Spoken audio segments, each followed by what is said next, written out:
this is an iHeart podcast. Guaranteed human. When people turn to telehealth for weight loss, they're looking for real support. That's why more people are choosing OrderlyMeds.com. Orderly Meds connects you with real doctors and access to proven GLP-1 medications like semaglutide and tirzepatide. No guessing, just a more supportive experience, and all shipped directly to your door in discreet packaging. Do your research, ask questions, then visit OrderlyMeds.com/podcast for an exclusive offer. That's OrderlyMeds.com/podcast. Individual results may vary, not medical advice. Eligibility required. See site for details. Do you want to find a stress-free way to buy your next car? Start at CarMax and shop your way. And if you want to browse with confidence, get pre-qualified online with no impact on your credit score and shop cars within your budget. From luxury cars to family rides, CarMax has options for almost every price range, including more than 25,000 cars priced under $25,000. So, hey, want to get started? Just head to CarMax.com for details and get pre-qualified today. Want to drive? CarMax. Greenlight helps kids learn about money the way most of us never did, by actually using it. It's a debit card and money app that teaches kids to earn, save, and spend in real life, not just swipe and hope for the best. Learning happens naturally in the moment. Parents can set limits, see spending in real time, and guide better habits along the way, all in one place, without constant check-ins or cash runs. Don't wait. Try Greenlight risk-free today at greenlight.com/trygreenlight. Life is full of choices, but the choice between getting crispy chicken nuggets or a Crunchwrap Slider isn't one you'll have to make. The new Crispy Chicken Crunchwrap Slider at Taco Bell. All white meat chicken nuggets, breaded in tortilla chips, wrapped up, sauce and all, inside a slider-sized Crunchwrap. Choose from creamy chipotle or jalapeno honey mustard. Well, there we go. Life, still full of choices. The new Crispy Chicken Crunchwrap Slider. A brand new classic. Only at Taco Bell. At participating U.S. Taco Bell locations for a limited time and while supplies last. Body Bags with Joseph Scott Moore. My friends, as I'm beginning to lay down this sound for you, I'm reminded of the fact that we are actually in the middle of the Lenten season. That means that we are quickly approaching Good Friday and, of course, Easter. And when you think about Good Friday, one of the things that jumps to mind for believers and non-believers at a base level, people understand what that meant. And it certainly meant one of the worst deaths that the Roman Empire could inflict upon one of their subjects. And, of course, I'm talking about crucifixion. Horrible, absolutely horrible way to die. And contrary to what most people think, crucifixion in the ancient world did not necessarily involve the nailing of someone. It was kind of a suspension asphyxia, where the hands and the feet were bound to a cross and they were left to hang and linger. Today, we're going to talk about a case that has the earmarks of crucifixion. The earmarks of crucifixion, and a man that is gentle and kind, and a man of God, a man that had his own flock, a man that had his own church. But he was not found at his church. He was found at his home, in his bedroom, in a posture that he was left in. And what authorities are saying, and I quote, that he had been pinned to the wall and, of course, dead. I'm Joseph Scott Morgan, and this is Body Bags. Dave, I wanted to hop on with you, my friend, because this is a follow-up to an episode that you and I had done, and I remember both of us at that time, and it takes a lot for you and I to shake our heads at something. Yeah. I mean, I think that you would admit that. I don't want to speak for you, but we covered this case, and I think that we were both shocked by virtue of what was discovered at a crime scene out in Arizona. And now I guess how many months downrange? Well, several now. We're coming up on a year anniversary here. Well, in May, I guess we're still shy of that, a couple of months away. But brutal homicide and something that we now have more information about. Okay, April 28th. That's when this happened, a year ago, and it happened in Maricopa County, Arizona. A lot of people are familiar with Maricopa County because we've had a lot of things go through there. Remember Sheriff Joe Arpaio? Yeah. He took sandwiches. Took his county jail. Yeah. And said, bologna sandwiches in pink uniforms. Yep. Yeah. Pink underwear. Anyway, yep. Maricopa County known for a lot of things, but Maricopa County was the home of Pastor William Schonemann. He was the pastor in New River, Arizona. And, you mentioned something before we started recording that I'd forgotten, and that he was a tinkerer. He was a guy who could work on engines, on car. He was the guy that everybody has to have in their Rolodex or in their phone. Mm-hmm. That you call when you got a problem with a motor, and you say, and he goes, "Bring it over. I'll take a look." Anyway, he was murdered in his home, and he was positioned in such a way. His body was posed to look like a crucifixion. And when you have a victim that is 76 years old who is posed in such a way with such religious significance for the Christian world anyway, and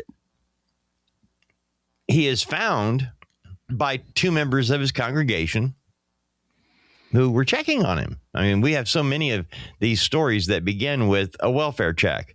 Yeah. It's family or friend or police. This case, two members of his congregation. And they were the ones that found him. And we immediately got this story out and we covered it right then because this is odd. It's weird. Who does this to an old pastor? I mean, what kind of a threat can a 76-year-old man really be to you that would cause you to want to end his life and then pose his body in such a way to either humiliate him or shock whoever finds him? So I like the idea that you use shock, because I think a lot of this centers what we see at the scene here is there is shock value to it that goes, and again, getting off into criminal behavior. The area of criminal behavior is not, and I will say this again, it is not my area of expertise, but it's something I have to be aware of as a medical legal death investigator, because I have to understand the significance of posing. And there's any number of reasons you find bodies posed, if you will. Most of the time, did you have to work on a bunch of cases like that? I had. Let's see. Are you talking about with where a victim was posed? Overt religiosity? Oh, no, just where a victim was posed.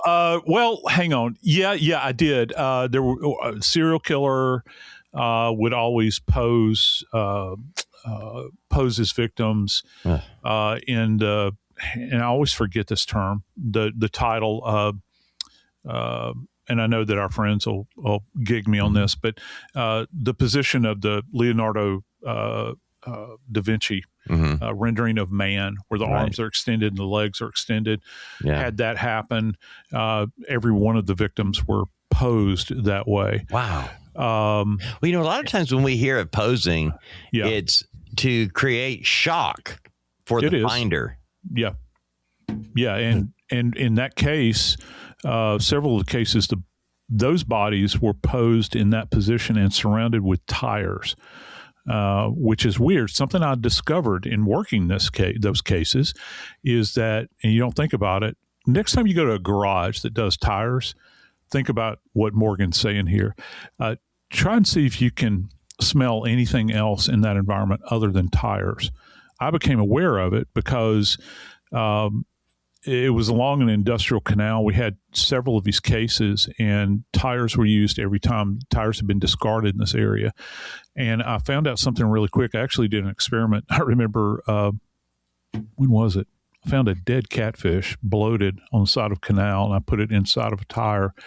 And and stacked tires on top of it, and you couldn't smell the dead catfish. It had been bloating in the sun, the South Louisiana sun. Yikes. Because I thought that there was some kind of connection to that, and you can't smell anything other than the tires. So that led me and some of my colleagues to conclude that whoever found the body would not find the body by smell, but would find the body by sight, and that it would be this over-the-top shock.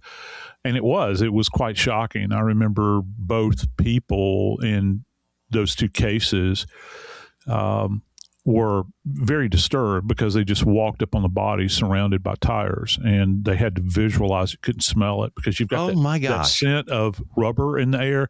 And not to mention, you're in South Louisiana, so everything bakes down there. And so I think, I haven't done a scientific study about this, but I think that it's probably more profound in an area where it's like really intensely hot and humid. That smell kind of comes forward, that petroleum-based, yucky rubber smell.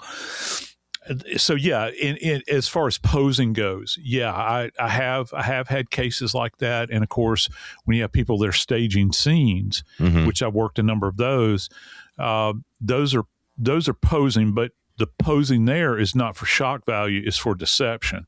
Oh, yeah. And I think that we could probably do an entire episode on the posing of remains, because I've had people that have taken their own lives and have posed themselves prior to it, so that when and there's a category when you're working suicide investigations, there's a category where it's called statement making, where you will have people that will take their own lives in such a horrible manner that they know that the person that's going to discover them, it's almost like a final, middle finger to this individual when they walk in. And that does happen. Oh my goodness. And that's happened any number of times. And that's different than people making a statement where they go in front of a big crowd and do it. Well, see, that's a different kind of statement. Yeah. What I was thinking of is when we've covered stories, or I have covered them over the years, of victims being posed. Yeah. And oftentimes, from my standpoint, not from the death investigator that you had to do, but just from the reviewing and studying crime scenes to report them, oftentimes the actual posing is not related to the press. They keep it private and they redact it because it is so shocking. And I remember it happened in Florida at it was the FSU off campus, where the guy staged the victims. I'll have to look it up. But University of Florida. You're talking about the Gainesville Ripper. Yeah, Gainesville Ripper. Danny, what's his last name? Yeah, I know who you're talking about. Came out during the Koberger thing. But in that case, because Koberger looked him up, remember? Had him on his phone. Yeah, well, it happened in a college town, and Sharp Force Instruments. We got there were people. I was working in New Orleans at that time, and this guy had a Louisiana connection. And back to the serial killings that we had down there, there's always some kind of serial killing going on at some place at some point in time. Might not be in the immediate, but it's. And I remember I had colleagues that were police officers that were looking at him to see if he had any connection to any of the stuff that was happening in South Louisiana. And I think his points of origin were like up in Shreveport in the north part. If I'm getting this all probably twisted, but and of course in that case, knives were used. I think that there was a decapitation, maybe one or two.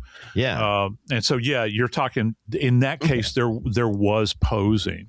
And they didn't tell us about what it shock was. value. Right. And they wouldn't tell us what it was. They would only at first in the initial reporting. They said, and they look, when investigators say, well, the victims were posed, because you're like, well, how was the victim found? Who found them? What was, you go for that because that's actual information. And when they stop and say, well, the victims were posed and we're not telling you anything else, it's like your mind goes crazy because you're like, this is already a horrific crime, man.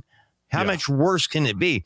And then you realize, as you and I often have when we start doing these, is we've just dug deeper again. We thought we hit the basement of every worst, nope, there's still another pile down there. There's still, it goes deeper, man. Keep digging, and you never know, cloven hooves and pointy tail. You're worried you're about to strike, go right into the living room of hell. And that's where this guy's coming from, because this guy who alleged, now the alleged killer in this case, Joe, was arrested by good old detective work, believe it or not. There was not, I mean, from a staging of a body, staging a victim or posing him, they didn't have a lot of evidence there. I mean, the suspect got away at first, you know. Yeah. Hey, look, when we initially reported this, we didn't have anybody. Right. Boy, we got somebody now. Yeah, we do. That was the thing. 'Cause I was looking through my notes and I kept thinking, why don't we have a suspect written here? And I'm like, oh, well, we did the show because I remember it was really shocking. A lot of people were talking about it. So we went and addressed the issue with, you know, the posing of the body and the victim and all that. But we didn't have under the suspect in our notes. It's blank. You know, Dave, at that moment in time when we were covering the case, we had a sense, I think, that this was going to be maybe something a bit different than what we're used to seeing. And I got to tell you, the facts at this point in time, at least, don't disappoint, because not only do we have a name of an individual, we have a very interesting tattoo, and we also have a list of people where we find out that maybe Pastor Bill was not going to be the only target.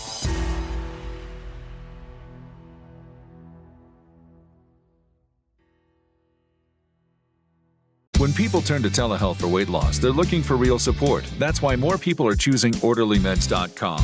Orderly Meds connects you with real doctors and access to proven GLP-1 medications like semaglutide and tirzepatide. No guessing, just a more supportive experience, and all shipped directly to your door in discreet packaging. Do your research, ask questions, then visit orderlymeds.com/podcast for an exclusive offer. That's orderlymeds.com/podcast. Individual results may vary, not medical advice. Eligibility required. See site for details.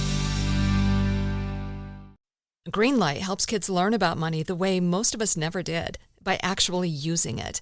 It's a debit card and money app that teaches kids to earn, save, and spend in real life, not just swipe and hope for the best. Learning happens naturally in the moment. Parents can set limits, see spending in real time, and guide better habits along the way, all in one place, without constant check-ins or cash runs. Don't wait. Try Greenlight risk-free today at greenlight.com/trygreenlight. Owning a home is full of surprises. Some wonderful, some not so much. And when something breaks, it can feel like the whole day unravels. That's why HomeServe exists. For as little as $4.99 a month, you'll always have someone to call. A trusted professional ready to help, bringing peace of mind to 4.5 million homeowners nationwide. For plans starting at just $4.99 a month, go to homeserve.com. That's homeserve.com. Not available everywhere. Most plans range between $4.99 to $11.99 a month your first year. Terms apply on covered repairs. Support for the show comes from Public, the investing platform for those who take it seriously. On Public, you can build a multi-asset portfolio of stocks, bonds, options, crypto, and now generated assets, which allow you to turn any idea into an investable index with AI. It all starts with your prompt. From renewable energy companies with high free cash flow to semiconductor suppliers growing revenue over 20% year over year, you can literally type any prompt and put the AI to work. It screens thousands of stocks, builds a one-of-a-kind index, and lets you backtest it against the S&P 500. Then you can invest in a few clicks. Generated assets are like ETFs with infinite possibilities, completely customizable and based on your thesis, not someone else's. Go to public.com/podcast and earn an uncapped 1% bonus when you transfer your portfolio. That's public.com/podcast. Paid for by Public Investing. Brokerage services by Open to the Public Investing Inc. Member FINRA and SIPC. Advisory services by Public Advisors LLC, SEC registered advisor. Generated assets is an interactive analysis tool. Output is for informational purposes only and is not an investment recommendation or advice. Complete disclosures available at public.com/disclosures.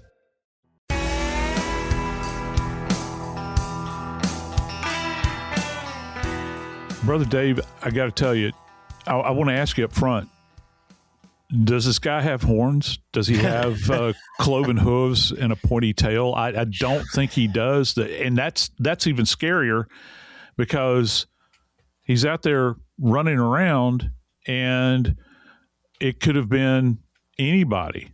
But you alluded to the fact that the police, really started to wear on their shoe leather a little bit. Mm-hmm. And came up with a name, came up with a suspect. I was actually really surprised at how they did. I was surprised at how they did it. because you mentioned the shoe leather. Whenever Joe says shoe leather, that means the cops had to do a lot of work. But old-fashioned work. Yeah, hitting the streets. It wasn't sitting behind a computer. No, it's not. It or was let the boys at the lab solve it. Is which I get tired of hearing. Yeah. Hey, it's kind of we got DNA at this spot. Well, then everybody can go home. Yeah, everybody can go home at that point. All right. Well, here's what happened. The man's name is Adam Sheafe. And Adam Sheafe, the reason we're doing the update is, first of all, he is 52 years old and he is representing himself. Okay, you already knew he got arrested, so we're giving you his name and we're telling you he's already representing himself. And the reason we're covering it now is because Joe called me up and he's like, "You're not going to believe this guy." Yeah. What does he want us to do to him, Joe? Oh, he wants us as the public, through our government officials, to end his life. And that's what caught my eye about this, because that was a headline. I think I saw it in the Post, New York Post. Yeah. He stated, "I've admitted to everything. Mm-hmm. I've admitted that I did this. Please go ahead and kill me," is what he's asking the state of Arizona to do in this case. So immediately, I had to read, as they used to say, below the fold at that point in time and go ahead. I wanted to see if there was a page 2 to it to see, what did this guy have to reveal? And I got to tell you, it's fascinating that he would first off target this little old guy, right, who, what do you refer to him as? He's a bivocational pastor. Bivocational pastor. Which is, can you explain that just briefly, please? Bivocational pastor, not every church pastor is employed solely by the church. Oftentimes in some smaller congregations that has a pastor that does services and things like that for the church also has a full-time job, because the church can't afford a full-time pastor. And that's where a bivocational pastor comes in. It doesn't mean they're any less educated or more educated or anything else. It's just different situations for different people. Everybody's got a different calling. And in this case, where you have a 76-year-old man who is he's retired. He works on, car parts, engines and things like that. He's known as that guy. And so he was making his money doing that. But again, at 76, he's kind of puttering, and that's where the bivocational semi-retired pastor, I don't know how big his congregation, was, but it was small enough that he did other things. I guess. I got to insert something here real quick, talking about being a pastor or a priest or a rabbi. I really wonder, when you're up at the dais, okay, you're in the pulpit, because I'm coming at this from a worldly perspective. Yeah. I'm really wondering, when you're up there and you're preaching, all right, and you're looking out over the congregation, I've always wondered about how acutely aware a pastor is in that circumstance. Like, if they see somebody that comes through the door, you know what I'm saying, that looks a little off, because, what we're told, is that in houses of God, that everybody's accepted. You're welcome to come in. Okay. You don't want to be a disruptive force. All right. And all are welcome. Right. And so, but this guy, I got to tell you that the reason I'm saying this, and I know tattoos are very, very common, but Dave, this guy has got in Hebrew, and I had to look this up because obviously, I'm not one of the chosen. I do not read Hebrew. I have no idea how to read it. I had to look it up. And he has, in huge letters across the anterior aspect of his throat, he has the name in Hebrew, Yahweh, written on his neck. And not that would necessarily catch your attention if you were a pastor, maybe. I don't know. But I've often wondered about that. When pastors look out over a congregation, they see a new face pop up. and you're standing there and you have a prepared sermon and you're going through it point by point. Is that a circumstance where, somebody will catch their attention? I've often wondered about that. Having, and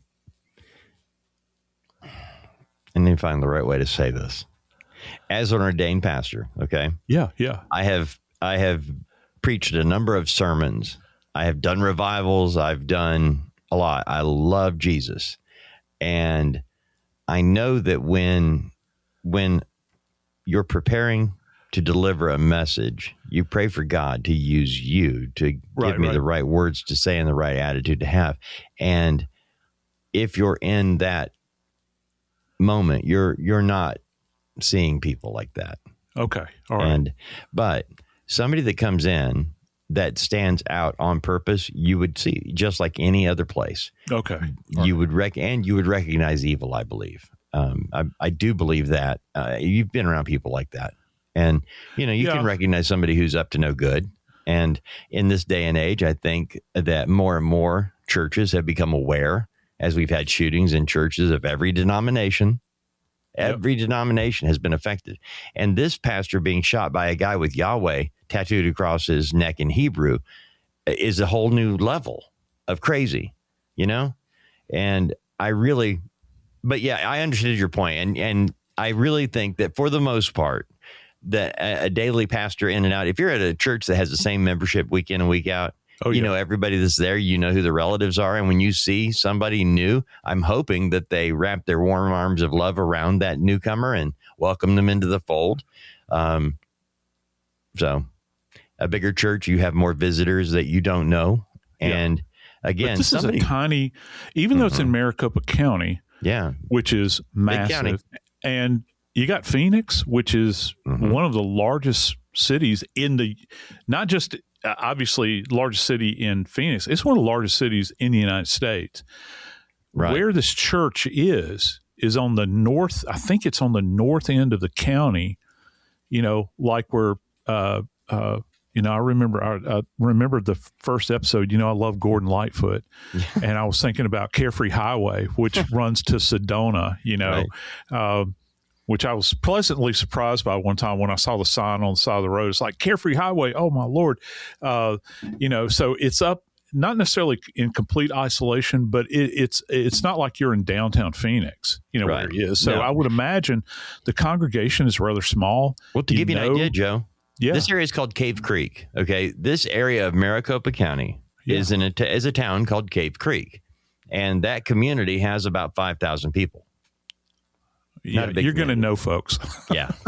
So you're going to know them. Yeah. I wonder, and I think one of the things from an investigative perspective, I wonder if this guy had ever even darkened the doorstep of this church. Yep. That's where this goes. And here's one of the other things, because now with churches, you can go online and you can listen to the message. It's downloaded, it's MP3 or whatever it is. You can actually go back. I think initially it was done for people that are always identified in churches as being homebound, that can't get out. But now, particularly in the wake of COVID, a lot of people just started going to church, over online. The internet, essentially. Joe, we've been covering the Nancy Guthrie case.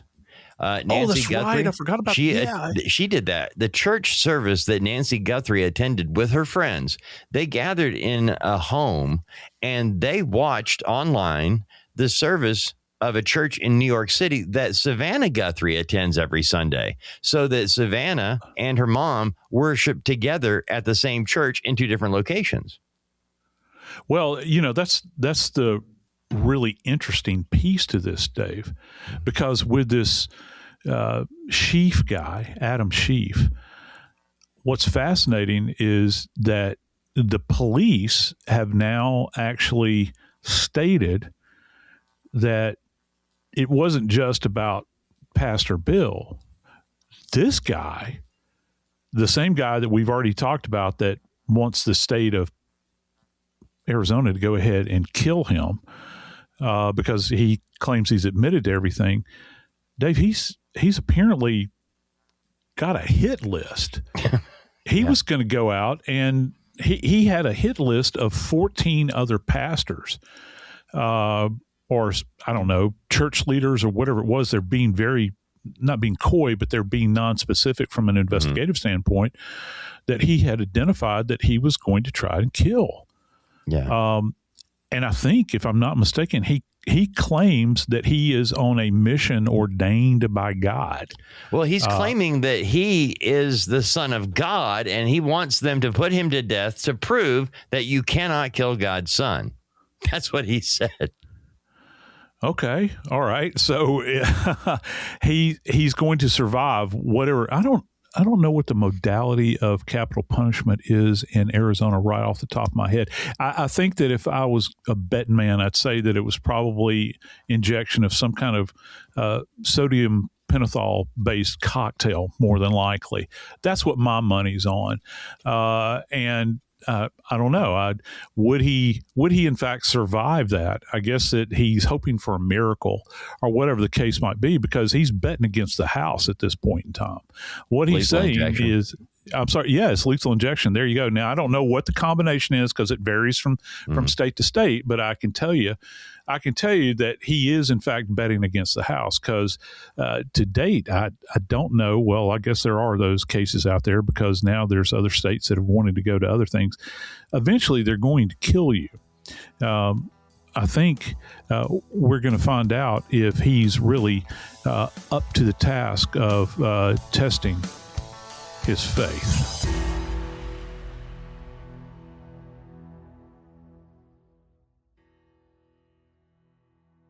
When people turn to telehealth for weight loss, they're looking for real support. That's why more people are choosing OrderlyMeds.com.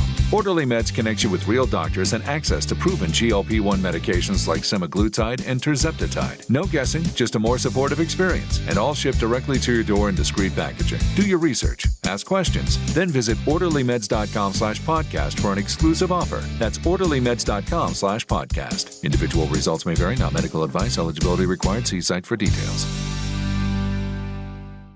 Support for the show comes from Public, the investing platform for those who take it seriously. On Public, you can build a multi-asset portfolio of stocks, bonds, options, crypto, and now generated assets, which allow you to turn any idea into an investable index with AI. It all starts with your prompt. From renewable energy companies with high free cash flow to semiconductor suppliers growing revenue over 20% year over year, you can literally type any prompt and put the AI to work. It screens thousands of stocks, builds a one-of-a-kind index, and lets you backtest it against the S&P 500. Then you can invest in a few clicks. Generated assets are like ETFs with infinite possibilities, completely customizable and based on your thesis, not someone else's. Go to public.com/podcast and earn an uncapped 1% bonus when you transfer your portfolio. That's public.com/podcast. Paid for by Public Investing. Brokerage services by Open to the Public Investing Inc. Member FINRA and SIPC. Advisory services by Public Advisors LLC, SEC registered advisor. Generated assets is an interactive analysis tool. Output is for informational purposes only and is not an investment recommendation or advice. Complete disclosures available at public.com/disclosures. Tired of spills and stains on your sofa? Wash away your worries with Anabay. Anabay is the only designer sofa that's machine washable inside and out, starting at just $699. Plus, Anabay sofas are pet-friendly, stain-resistant, and feature changeable slip covers and modular pieces. Get up to 60% off site-wide with a 30-day money-back guarantee. Visit washablesofas.com to get yours now. That's washablesofas.com. Offers are subject to change and certain restrictions may apply. Flag football is exploding, and iFlag is leading the way. As the Guinness World Record holder, iFlag hosts premier flag football tournaments nationwide for boys, girls, high school girls, and adults. From first-time players to elite competitors, iFlag delivers top-level competition, unforgettable experiences, and a community built around the game. Ready to be part of it? Join the movement. Find your tournament and learn more at iflag.org. That's iflag.org.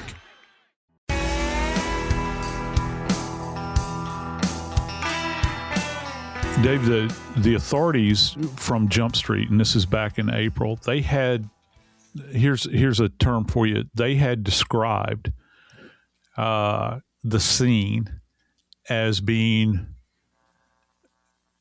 unique and specific circumstances in this case. Now that's on the that's on the heels of having stated that when Pastor Bill's body was actually found, that he was quote unquote pinned to the wall. Unique and special circumstance. I don't know that I have ever used that terminology before. Really? Yeah. I mean, I might say that something is unique and I might say that it's non-specific, but specific. What are you holding back? Why aren't you telling us anything more? And they have not necessarily released a lot of information relative to how this elderly gentleman may have passed on. Wow. Well, interesting that he was posed, with his arms outstretched and hands pinned against the wall. And you've mentioned that could mean any number of things. We know that the criminal that is alleged to have done this and now wants the death penalty, it's interesting. He pleaded not guilty, but then he said, I've been telling you all along I did it. I don't know the level of, I don't know, nutbag. I don't know what the legal term is for somebody who's off their rocker or whatever, or who has gone too far down the river. But I was looking over how they caught him, Joe, and we mentioned at the beginning that it was just good old shoe leather. Just to give you an idea of who he is, he's a criminal. This guy who now is wrapping himself in God, okay? Yeah. He is a regular criminal. And I don't know about you, but, the 10 Commandments are not the 10 suggestions. And when it says thou shalt not steal, that's one of the biggies. It's right there with thou shalt not kill, which you go further, it's to commit premeditated murder. Yeah. And anyway, but this guy's a criminal. That's all he is. And when you track it back 2 days before the murder of Pastor Schonemann, he steals a truck. Adam Sheafe steals a truck. Now, that truck is really important. I looked over the investigation, and in the police reports, it's that truck theft 2 days earlier. That's what caught him. Sheafe allegedly breaks into a residence, steals a pickup truck, leaves the area in that truck. 1 day before the murder, Sedona, Arizona, burglary activity. The stolen truck is spotted in Sedona, and they got cameras everywhere. Who was driving the stolen truck? The guy Adam with Sheafe. the Yahweh tattoo? Yes, that would be it. So you've got additional burglaries also taking place in and around Sedona, other suspicious activity, and all of it is tracked back to the truck and the person we believe to be Mr. Sheafe. The day of the murder. Again, this truck it's hitting every camera. It's the one thing, going back to Nancy Guthrie, that we've been looking for one consistent vehicle that we could track. With all of the cameras are everywhere. That's how they did it with this guy. The murder of Pastor Bill, investigators determined the death as a homicide, obviously, but evidence starts stacking up pretty quick. When you get down to the nitty gritty, the other related offenses are stacking up the criminal charges, not just murder. You mentioned the long list of 13 other pastors, a total of 14 pastors apparently on the list. And he started with Pastor Bill, but Adam Sheafe was arrested based on all of these connected incidents, all of these crimes committed, starting with the theft of the blue truck or the theft of the pickup truck. So he started up north in the more northerly, not the furthest north. We're not talking about Flagstaff, but even if you say Sedona, that is, I don't know, just shy of 100 miles due north of Phoenix. Amazing location, by the way. Kim and I plan on going back there someday. Where I remember leaving out of Phoenix, and it was in the middle of summer. Oh my gosh! And when we got to Sedona, it was like, you get up. That's got to be the easiest job in the world, by the way, to be a weatherman in Phoenix, Arizona. But I distinctly remember them talking about it's only going to be 108 today. And when we left out of Phoenix, we headed to Sedona and got up to Sedona, and dude, it was 65 degrees up there. Really? Oh, it was like heaven. Yeah, it was absolutely heaven. So 108 in Phoenix and 60 in Sedona. Yeah, wow. It was lovely. We even had a rain shower, the whole night. But so so Sedona's north. So if he starts out up there, he's heading southbound towards Phoenix. I think my big big question relative to this was he merely looking for a church or a church that he could, was this another place he could burglarize? Yeah. Or was he specifically looking, did he get off of the road? Because, it's not where this little town is, Cave Creek, right? Cave Creek, yeah. Cave Creek is not in direct, it doesn't line up perfectly, what am I trying to say? From a perspective of north-south, you have to get off of the road geographically. Mm-hmm. You have to get off the road in order to wind up in Cave Creek if you're coming from Sedona. So did he get off the road because he intended to go to this man's home? Did he head that way as a result of targeting him, or was he going to this little town in order to conduct other burglaries? That's the big question here. Is this part of a bigger, truly a bigger plan, or is this something that he's just created in his mind? Because you spoke to that just a moment ago. He said that he was not guilty. Now he's saying he is guilty. You need to take my life because I did this, and I'm going to prove that no weapon formed against me in this earth shall prevail, I guess, and that he's going to survive anything. So I think that, and to date, the police have yet to release further information. The big thing that we're left with here is, I think, how in fact did the pastor die? Now he is restrained. He's tied to a wall. How far did the assault go? Was he beaten about the head? Was he choked out? Was he strangled? And here's another thing. They said he was positioned on his bed, but not really on it. He's kind of suspended in this manner. So how are his hands bound in place over the bed?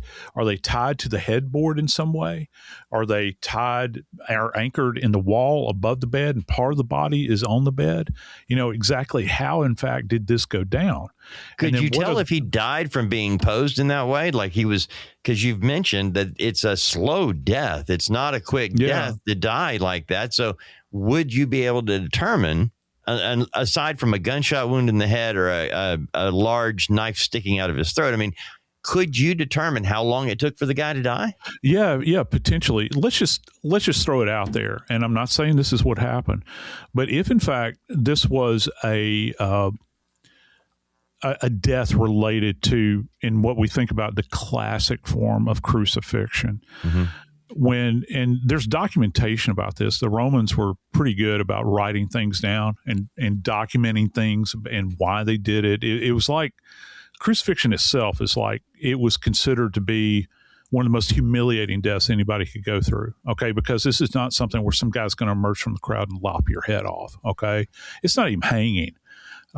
You're talking about suspending somebody, because with crucifixion is actually, Dave, a positional asphyxia event. Okay. Wow. Because you can't, if you're suspended in the air and your hands are restrained, your wrists are restrained, and you can't move from that, sooner or later, if you cannot facilitate your own breathing, where you can leverage yourself to lift up and be able to catch a breath, you're going to die of congestive failure. You're going to have a respiratory failure event. Their lungs will be incredibly heavy, man.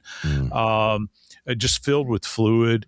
It's a long, grueling death. I've heard reports. Some people have said, and there's a group of forensic pathologists, I think, from a number of years ago that studied crucifixion from a historical perspective, and giving various estimates of how long it would take somebody to die. Wow. And, there's that one scene, the biblical account of Christ's death, a breaking of the leg. And that's so that you couldn't leverage yourself up in order to catch a breath, for instance. You're going to essentially I hate to use the term drown, but your lungs will fill up with fluid. Some people will say drown in your own fluids and that sort of thing. That's not entirely accurate. But your lungs become very heavy and congested. Now, if he was restrained in some way and perhaps beaten, then the restraint is kind of secondary at that point in time. Now we're back to this idea of shock value. Is he being suspended in order to shock people that are going to walk through the room? I would have to think that was part of it, because you're trying to drive home a message at that point in time. And that's something that you don't normally think of. Like I don't ever recall. I've had people that have been bound. I've had people that have been restrained, stood over their bodies, examined them. I have never had anyone that is literally tied up with their hands suspended above their head. I know that I have colleagues that have. There's a device that's used in what's it called?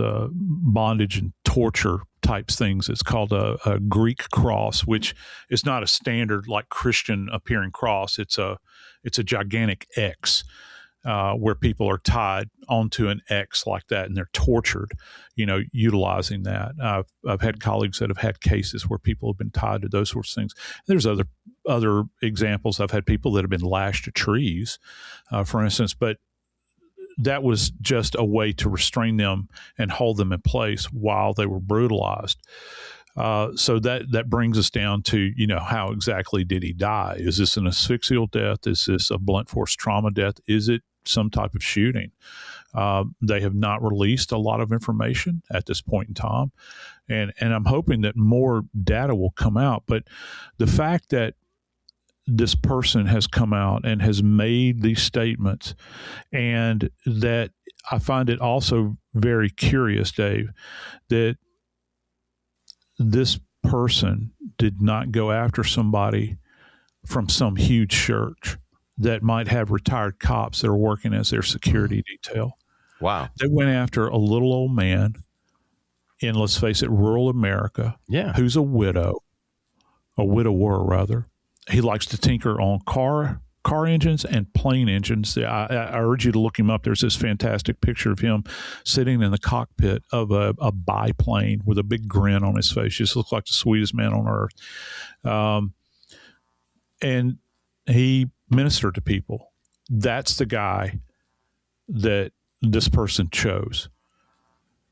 I don't know what else more we can really say other than the fact that evil is very much prevalent in this world. And we're going to find out more about this person, because you can't have it both ways, folks. You can't say that you're not guilty and then proclaim your guilt and dare the state to take your life. I'm Joseph Scott Morgan, and this is Body Bag.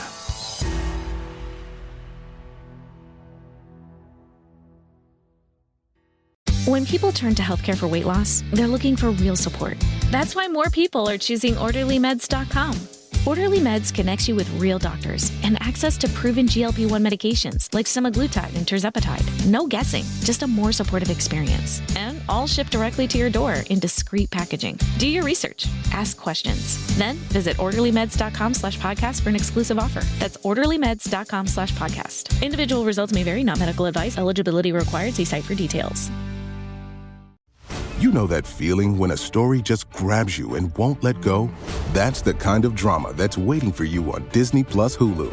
Mysterious post-apocalyptic thrillers like the acclaimed Hulu original, Paradise. Action-adventure dramas like Daredevil Born Again. And iconic medical dramas like Grey's Anatomy. Or maybe you want your drama with a side of comic relief with shows like High Potential. Find the drama you want on Disney Plus and Hulu with a bundle subscription. Terms apply.